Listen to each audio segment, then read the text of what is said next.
మాతృదేవోభవ. నేను డాక్టర్ శ్రీధర్. నా నెంబరు 9295909819. ఇప్పుడు మనము చెప్పుకోబోయే విషయం ఏంటంటే, ఏ రాసుల వారికి ఏ వ్యాపారాలు లేదా ఏ ఉద్యోగాలు అనుకూలమైన ఫలితాలు ఇస్తాయి అనేటటువంటి విషయం గురించి మనం ఇప్పుడు చెప్పుకోబోతున్నాము. ముఖ్యంగా ఇప్పుడు ప్రప్రథమంగా మేషరాశి వారికి ఏ వ్యాపారాలు లేదా ఏ ఉద్యోగాలు అనుకూలమైన ఫలితాలు ఇస్తాయి అనేటువంటి విషయం కూడా తెలుసుకుందాం. అయితే ఇక్కడ చెప్పవలసింది ఏంటంటే, మనము విద్యాభ్యాసం పూర్తి చేసి సంపాదనకి ప్రారంభం జరిగిన నాడే ఒక నిర్ణయం తీసుకోవాలి. అది పెద్దలు మనకి అంత నాలెడ్జ్ ఉండకపోవచ్చు. ఆ చిన్న వయసులో ఇంట్లో పెద్దవాళ్ళు ఇవ్వాలి ఆ సలహా.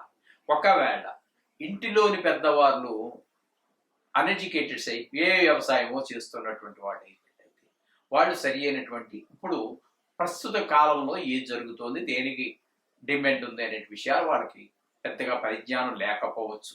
అటువంటప్పుడు మీ గురువులను అడిగి తెలుసుకోండి, లేదా మీ ఫ్రెండ్స్ని అడిగి తెలుసుకోండి.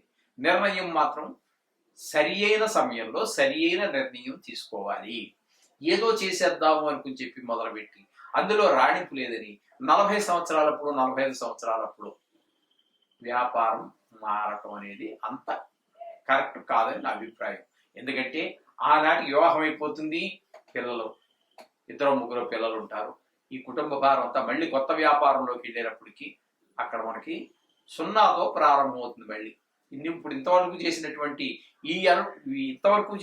వృత్తి ఏదైతే ఉందో ఈ అనుభవం దానికి ఏమాత్రం పనిచేయదు. అటువంటిప్పుడు మళ్ళీ 0తో ప్రారంభమవుతుంది. ఈ లోపల ఇంటి ఖర్చులు రోజు ఏ ఒక్క రోజు గడవదండి సంపాదన లేకపోతే. ఎందుకంటే భార్య, పిల్లలు, ఇంటి అద్దెలు, పెట్రోల్ ఇన్ని ఉన్నాయి. ప్రతిదీ ఖర్చే కదండి. అందుచేత వీటిని మనం మీట్ అవ్వడం అంటే వాటిని ఈ ఖర్చులు తట్టుకోవడం చాలా కష్టం అవుతుంటుంది.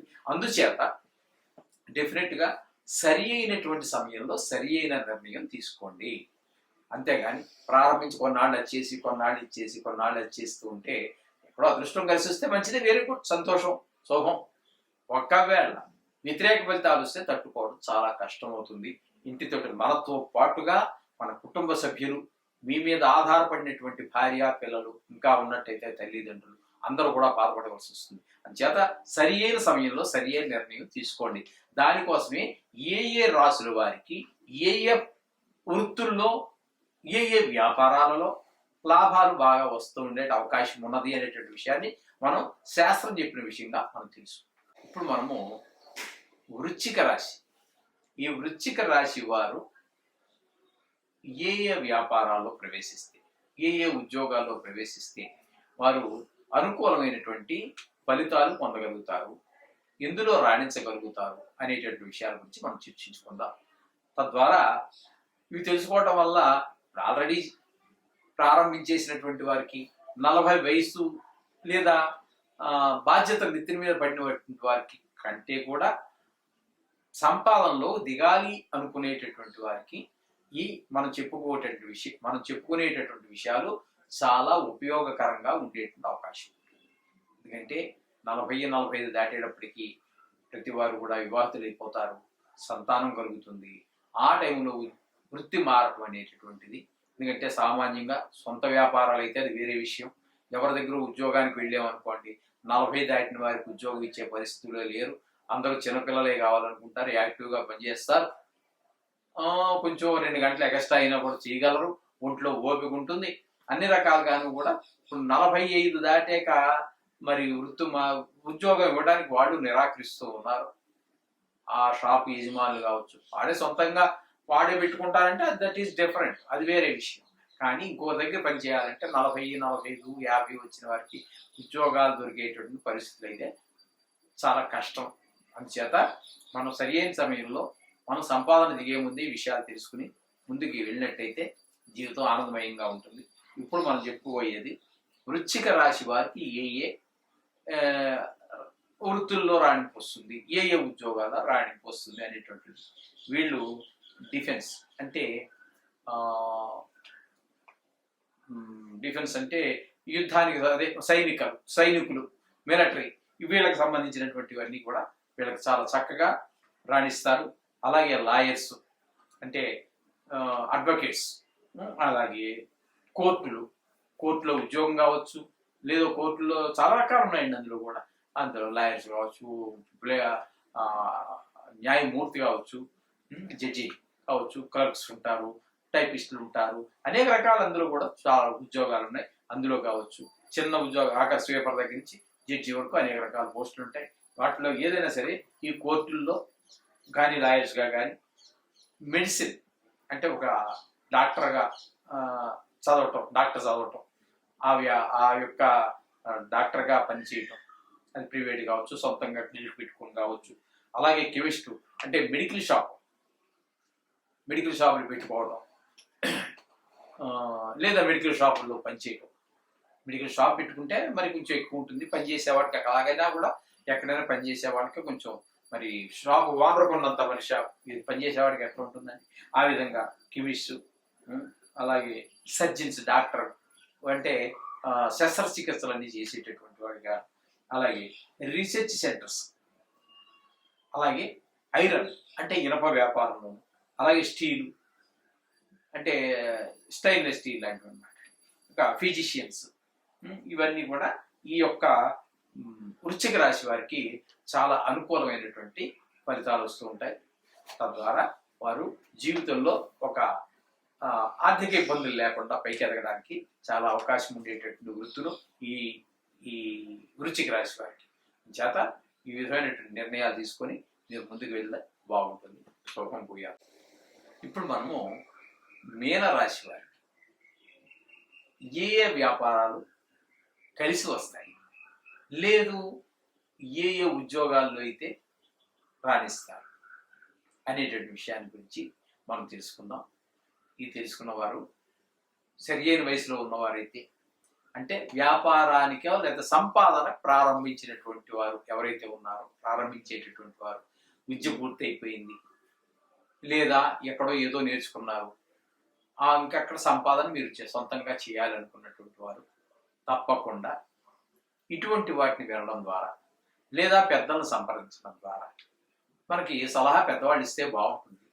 మన ఇంట్లో వాళ్ళు అంటే వ్యవసాయదారులు అదే అయినట్టయితే వారికి ఇందులో పెద్ద అనుభవం లేకపోతే మీ గురువుల ద్వారా తెలుసుకోండి, లేదా మీ మిత్రుల ద్వారా ఏ ఏ రంగాలలో అవకాశాలు ఎక్కువగా ఉన్నాయటువంటి తెలుసుకుని ఆయా రంగాల్లో కనుక మనం ప్రవేశించినట్టయితే జీవితంలో మనం చేసే వృత్తిలోనూ, వ్యాపారం అయితే వ్యాపారంలోనూ మనకి చక్కటి ఎదుగుదలకు అవకాశాలు ఏర్పడతాయి. తద్వారా ఆదాయం పెరుగుతుంది. తద్వారా ఆర్థికమైనటువంటి ఈ కష్ట నష్టాలు మన జీవితంలో ఎదుర్కావు. ఏదో కొన్ని సందర్భాల్లో వచ్చినప్పటికీ టోటల్గా చూస్తే మనకి ఆర్థికమైనటువంటి ఇబ్బందులు ఎదుర్పడకుండా మనం చూసుకోవచ్చు. తద్వారా కుటుంబము, జీవితము సాఫీగా నడిచేటువంటి అవకాశం. మనిషి జీవితం సాఫీగా నడవాలి అంటే వారు చేసే వృత్తి వ్యాపారాలు లాభంగా నడవాలి. అందులో మనం ఇందులో రాణిస్తామని ఎవరు చెప్పాలి? ఇప్పుడు వాళ్ళైతే అందరికీ రాణించాలని లేదు కదా. అది ఈ రాశి వారికి ఇది రాణిస్తుందని చెప్పేసి మనకి పూర్వీకులు, మన మునీశ్వర్లు అందరూ మనకు తెలియజేశారు. వీటిని గనక ఆచరించినట్టయితే మన జీవితాలు చాలా నల్లేరు మీద నడక అంటారు. ఆ విధంగా చక్కగా నడుస్తూ ఉంటే మనకి జీవితం ఆనందంగా అనుభవించడానికి అవకాశం. ఇప్పుడు మీన రాశి వారి గురించి మనం చెప్పుకుంటాం.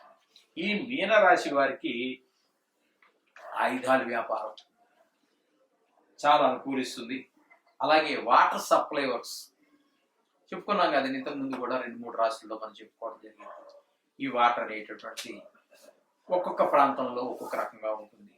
నదీ పరివాహక ప్రాంతాలలో వాటర్ వ్యాపారం చేయడం కుదరదు, ఎందుకంటే వాటర్ ఎక్కువై బాగుపడుతుంది. కానీ అప్లాండ్స్ అంటే మెట్ట ప్రాంతాలలో వారికి నీటి వ్యాపారం చాలా ఎక్కువగా జరుగుతుంది. కొన్ని ప్రాంతాలలో 1-2 బిందెలు నీళ్లు కూడా కునుకు తాగేటటువంటి ఏరియా చాలా ఉన్నాయి. అక్కడ వ్యాపారం అంతా వ్యవసాయం అంతా కూడా మెట్ట వ్యవసాయం, అంటే నీటి అవసరత చాలా తక్కువ ఉన్నటువంటి పంటలు మాత్రమే పండిస్తూ ఉంటారు. అటువంటి దగ్గర మనకి వాటర్ సప్లైవర్స్ అనేటటువంటిది చాలా బాగా పనిచేస్తూ ఉంటుంది. అలాగే ఎగుమతులు, ఎక్స్పోర్ట్స్ చేయటం, అది ఒకటి బాగా రాణిస్తూ ఉంటుంది. అది ఏంటనేది కాదు, ఎక్స్పోర్ట్ మొత్తం మీద ఏ వస్తువు అయినా సరే ఎక్స్పోర్ట్ చేయటం అనేటటువంటి ద్వారా మనకి. అలాగే దిగుమతులు, ఇంపోర్ట్ చేసుకోవటం, అది కొంచెం లార్జ్ స్కేల్లో ఉంటాయి పెట్టుబడులు, లేదా వాళ్ళ దగ్గర మీరు పని చేస్తూ ఉండవచ్చు. ఆ విధంగా ఎక్స్పోర్ట్స్ ఇంపోర్ట్స్ ఉండేటటువంటి, ఎగుమతులు దిగుమతులు ఉండే వాళ్ళ దగ్గర పని చేయటం కానీ, మీరే సొంతంగా చేయటం కానీ ఆర్థిక పరిస్థితి మీద మీకున్న అనుభవం మీద ఆధారపడి ఉంటుంది. ఆ విధంగా అందులో కూడా మంచి రాణించేటువంటి అవకాశం. అలాగే ఈ మీన రాశి వారికి ఫోటోగ్రఫీ, అందులో కూడా ఈ ఫోటోలు తీయటం ఇప్పుడు బాగా ఎక్కువైపోయింది కదండి. పూర్వకాలం ఫోటోగ్రఫీ ఎక్కడ ఉందండి, కానీ ఈ మధ్యకాలంలో కెమెరాలు వచ్చాయి, సెల్ ఫోన్లు వచ్చాయి, వీడియోలు వచ్చాయి. ఒక పెళ్లి జరిగింది అంటే అక్కడ మరి 10-15 మంది ఫోటోగ్రాఫర్స్ వస్తున్నారు, వీడియోలు తీస్తున్నారు. అక్కడ ఇంకా చెప్పకూడదు కానీ మరి అక్కడ వివాహం చేయించేటటువంటి బ్రాహ్మణుడి కంటే కూడా ఎక్కువ ప్రాధాన్యత ఈ ఫోటోగ్రాఫర్స్కి వచ్చేసింది. అక్కడ ఒకటే కాదు, ఆ ఫోటోగ్రాఫర్ వచ్చి అయ్యారు కొంచెం ఇటు జరగంటారు, ఈ ఫోటోగ్రాఫర్ అమ్మాయి తరఫు వచ్చి ఇటు జరగంటారు. ఎక్కడ ఈ వివాహం చేయించేటటువంటి పురోహితుడికి స్టేజ్ మీద కూర్చుని 4 మంత్రాలు చెప్పే అవకాశం కూడా ఇవ్వట్లేదు ఈ ఫోటోగ్రాఫర్స్. అంటే ఇప్పుడు వాళ్ళని ఉద్దేశించి వాళ్ళని ఏదో తక్కువ చేయడం కాదు, ఫోటోగ్రఫీకి ఆల్బమ్ చేయడం ఈ ప్రాముఖ్యత చాలా చాలా చాలా చాలా పెరిగిపోయింది. 30-40 సంవత్సరాల కిందకితే ఫోటోగ్రఫీ లేదు. మామూలు బ్లాక్ అండ్ వైట్ లో ఏదో ఫోటోగ్రాఫర్ ఏమో తీసుకొచ్చేవాడు, పెద్ద పెట్టిలా ఉండేది, దాంట్లో ముసుగేసుకుని ఏదో తలకాయ దూర్చి ఏదో చేసేవాడు. ఇప్పుడు అలా కదా, ప్రతి వాడి చేతిలో సెల్ ఫోనే. అక్కడ 1000 రూపాయలు మీరు పెట్టి కొన్నటువంటి ఫోన్లో కూడా మీకు కెమెరా ఉంటుంది. ఈ ఫోటోగ్రఫీ అనేటటువంటిది అంత జీవితంలో అంత ప్రాముఖ్యత సంపాదించేసింది ప్రతి వారి జీవితంలో కూడా. జత ఈ ఫోటోగ్రఫీ అనేటువంటిది కూడా ఈ మీనరాశి వారికి చాలా అనుకూలమైనటువంటి ఫలితాన్ని ఇస్తుంది. అలాగే పురోహితం అనేది కూడా ఇంతకుముందు మనం చాలా రాశుల వారు చెప్పుకున్నాం. అంటే గురువు యొక్క సంబంధాలు ఉన్నటువంటి వారందరికీ కూడా ఇప్పుడు చెప్పుకుంటున్నటువంటి ఈ మీనం కూడా గురువుకి సంబంధించినటువంటిదే. కాబట్టి పురోహితం అంటే ఎదురు వారి యొక్క హితాన్ని కోరటమే పురోహితం. పురం అంటే ఆ ఊరిలో ఉన్నటువంటి వారి యొక్క ప్రజల అందరి యొక్క హితాన్ని కోరేటటువంటి వాడు పురోహితుడు. ఇది గురువు యొక్క లక్షణాల్లో ఒకటి అనమాట అండి. అందుచేత ఈ పురోహితం కూడా వీరికి రాణించే అవకాశం ఉంది. అలా అని చెప్పేసి ఇది కొంతమందికి పురోహితం అందరూ ప్రవేశించలేరు కదండి. ఇది ఎందుకంటే ఇది కొన్ని వృత్తులకే పరిమితం అయిపోయింది. ఎందుకంటే అక్కడ వాళ్ళు దీని మీద పెద్ద ఇంట్రెస్ట్ చూపించరండి. దీని మీద కొన్ని కులాల వాళ్ళు మాత్రమే దీని మీద ఆసక్తిని చూపిస్తూ ఉంటారు. వారికి ఆ విద్య నేర్చుకోవడానికి కూడా కాస్త ఈ నాలుక, నోరు ఇవన్నీ కొంచెం నియమనిష్టలు అవన్నీ ఎక్కువ ఉంటాయి. అది కొన్ని కులాల వాళ్ళకు మాత్రమే సాధ్యపడుతున్నది. వారికి కూడా వాళ్ళలో కూడా చాలా మంది మీనరాశికి సంబంధించినటువంటి వాళ్ళు ఈ వృత్తి చేసేటువంటి వాళ్ళు ఎవరైనా మీనరాశి వాళ్ళు ఉన్నట్టయితే వాళ్ళు కూడా తప్పకుండా ఈ పురోహితంలో ప్రవేశించవచ్చు, ఆ విషయాలన్నీ తెలుసుకుని ప్రవేశించవచ్చు. అలాగే హాస్పిటల్స్ ప్రజలందరికీ సేవ చేసేటటువంటిది, రోగులందరికీ సేవ చేసేటటువంటిది డాక్టరే కావచ్చు, నర్సే కావచ్చు, అక్కడ స్కావెంజరే కావచ్చు, ఏదైనా కానివ్వండి, మొత్తం మీద సేవ చేసేటటువంటి అవకాశం ఆ బుద్ధి ఇక్కడ మీన రాశి వారికి ఉంటుంది అనమాట అండి. అలాగే క్యాటరింగ్ అనేది ఈ మధ్య కాలంలో వచ్చిందండి. ఈ పదం నా చిన్నప్పుడు లేదు. ఈ పదం క్యాటరింగ్ అనేటటువంటిది అప్పుడు మా పెళ్ళిళ్ళప్పుడు, అంటే నా పెళ్లి 84 అనుకుంటాను, 84-85 ఆనాడు వంట బ్రాహ్మణులు ఉండేవాడు, మన ఇంటికి వచ్చి వంట చేసేవాడు. ఆ గిన్నెలు ఏవో ఊర్లో పెద్ద పెద్ద వాళ్ళ దగ్గర, అందరి దగ్గర ఉన్నటువంటి పెద్ద పెద్ద గిన్నెలు అన్ని తీసుకొచ్చి ఆ 100 మందో 200 మందో 300 మందో ఎంతమంది అవుతారో వారందరికీ వంట మన ఇంటి దగ్గర చేసేవారు చక్కగా. అంతేగాని అక్కడెక్కడో వంట చేసి ఆ చేసేవాడు ఎవరో తెలియకుండా మన ఇంటికి వచ్చి వంట ఆ విధమైనటువంటి చేసి మన ఇంటి దగ్గరే చక్కగా పోయినా, ఎవరికి ఒక్కొక్కడికి ఒక్కో రకమైన అలవాట్లు ఉంటాయి. పోయినో తెలుసున్నది కదండి. బ్రాహ్మణులు వేరేగా ఉంటుంది, వేరే వాళ్ళు వేరేగా ఉంటుంది. ఇక రకరకాల కులాల వాళ్ళు రకరకాల ఇంట్రెస్ట్ చూపిస్తూ ఉంటా ఆ విధమైన వంటలన్నీ కూడా చేసేవారు. ఈ క్యాటరింగ్ కూడా ఈ యొక్క మీన రాశి వారికి చాలా అనుకూలమైనటువంటి ఫలితాలు ఇస్తుంది. వాళ్ళు అందులో రాణిస్తారు. అది అందులో వాడు ఓన్గానే పెట్టుకోనివ్వండి, ఏదైనా చేయనివ్వండి, లేకపోతే అందులో మొత్తం మీద ఆ ఫీల్డ్లో ఎవడో పెడతాడు క్యాటరింగ్ అని, ఆ వాడి దగ్గర పనిచేసేవాడు, వాడికి కూడా జీతం తక్కువ లేదండి, రోజుకి 2,000 3,000. వాడు టాలెంట్ని బట్టి, వాడి శక్తి సామర్థ్యాలను బట్టి ఒక్కోడు 1000 మందికైనా ఈజీగా చేసి పారేసేవాడు ఉంటాడు, వాడు మనుషులు తెచ్చుకొని. అటువంటివన్నీ ఉన్నాయి. దాంట్లో లోటుపాట్లు అని మనం చెప్పలేము. ప్రతి దాంట్లో ఉన్న విషయంలోనూ, ప్రతి వ్యాపారంలో, ప్రతి ఉద్యోగంలో ఏవో కొన్ని లోట్లు పాటలు ఉంటాయి, అవి వాళ్ళకే తెలుస్తాయి. మొత్తం మీద ఈ మీన రాశికి వాళ్ళు క్యాటరింగ్ లో కూడా ప్రవేశించవచ్చు. వాడి యొక్క ఇంట్రెస్ట్ని బట్టి, వాడికి ఉన్నటువంటి దాంట్లో ఉన్నటువంటి ప్రవేశాన్ని బట్టి ఈ విధంగా మీన రాశి వారు చేసినట్టయితే వారు కూడా ఆ వృత్తిలో రాణిస్తారు. తద్వారా జీవితంలో కూడా పైకి వచ్చేందుకు అవకాశం ఉంటుంది. శుభం భూయాలు.